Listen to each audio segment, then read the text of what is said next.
दो हंसों की कहानी। बहुत पुरानी बात है। हिमालय में प्रसिद्ध मानस नाम की झील थी। वहां पर कई पशु पक्षियों के साथ ही हंसों का एक झुंड भी रहता था। उनमें से दो हंस बहुत आकर्षक थे और दोनों ही देखने में एक जैसे थे। लेकिन उनमें से एक राजा था और दूसरा सेनापति। राजा का नाम था धृतराष्ट्र और सेनापति का नाम सुमुखा था। झील का नजारा बादलों के बीच में स्वर्ग जैसा प्रतीत होता था। उस समय झील और उसमें रहने वाले हंसों की प्रसिद्धि वहां आने जाने वाले पर्यटकों के साथ देश विदेश में फैल गई थी।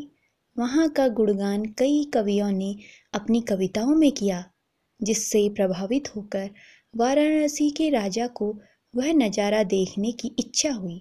राजा ने अपने राज्य में बिल्कुल वैसी ही झील का निर्माण करवाया और वहां पर कई प्रकार के सुंदर और आकर्षक फूलों के पौधों के साथ ही स्वादिष्ट फलों के पेड़ लगवाए। साथ ही विभिन्न प्रजाति के पशु पक्षियों की देखभाल और उनकी सुरक्षा की व्यवस्था का आदेश भी दिया। वाराणसी का यह सरोवर भी स्वर्ग जैसा सुंदर था। लेकिन राजा के मन में अभी उन दो हंसों को देखने की इच्छा थी जो मानस सरोवर में रहते थे। एक दिन मानस सरोवर के अन्य हंसों ने राजा के सामने वाराणसी के सरोवर जाने की इच्छा प्रकट की। लेकिन हंसों का राजा समझदार था। वह जानता था कि अगर वो वहां गए तो राजा उन्हें पकड़ लेगा। उसने सभी हंसों को वाराणसी जाने से मना किया, लेकिन वो नहीं माने। तब राजा और सेनापति के साथ सभी हंस वाराणसी की ओर चल पड़े। जैसे ही हंसों का झुंड उस झील में पहुंचा तो अन्य हंसों को छोड़कर प्रसिद्ध दो हंसों की शोभा देखते ही बनती थी। सोने की तरह चमकती उनकी चोंच, सोने की तरह ही नजर आते उनके पैर और बादलों से भी ज्यादा सफेद उनके पंख हर किसी को अपनी ओर आकर्षित कर रहे थे। हंसों के पहुंचने की खबर राजा को दी गई। उसने हंसों को पकड़ने की युक्ति सोची और एक रात जब सब सो गए तो उन हंसों को पकड़ने के लिए जाल बिछाया गया। अगले दिन जब हंसों का राजा जागा और भ्रमण पर निकला तो वह जाल में फंस गया। उसने तुरंत ही तेज आवाज में अन्य सभी हंसों को वहां से उड़ने और अपनी जान बचाने का आदेश दिया। अन्य सभी हंस उड़ गए, लेकिन उनका सेनापति सुमुखा अपने स्वामी को फंसा देखकर उसे बचाने के लिए वहीं रुक गया।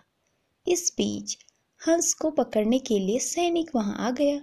उसने देखा कि हंसों का राजा जाल में फंसा हुआ है और दूसरा राजा को बचाने के लिए वहां खड़ा है। हंस की स्वामी भक्ति देखकर सैनिक बहुत प्रभावित हुआ और उसने हंसों के राजा को छोड़ दिया। हंसों का राजा समझदार होने के साथ साथ दूरदर्शी भी था। उसने सोचा कि अगर राजा को पता चलेगा कि सैनिक ने उसे छोड़ दिया है तो राजा इसे जरूर प्राण दंड देगा। तब उसने सैनिक से कहा कि आप हमें अपने राजा के पास ले चले। यह सुनकर सैनिक उन्हें अपने साथ राज दरबार में ले गया। दोनों हंस सैनिक के कंधे पर बैठे थे। हंसों को सैनिक के कंधे पर बैठा देखकर हर कोई सोच में पड़ गया। जब राजा ने इस बात का रहस्य पूछा तो सैनिक ने सारी बात सच सच बता दी। सैनिक की बात सुनकर राजा के साथ ही सारा दरबार उनके साहस और सेनापति की स्वामी भक्ति पर हैरान रह गया और सभी के मन में उनके लिए प्रेम जाग उठा। राजा ने सैनिक को माफ कर दिया और दोनों हंसों को आदर के साथ कुछ और दिन ठहरने का निवेदन किया।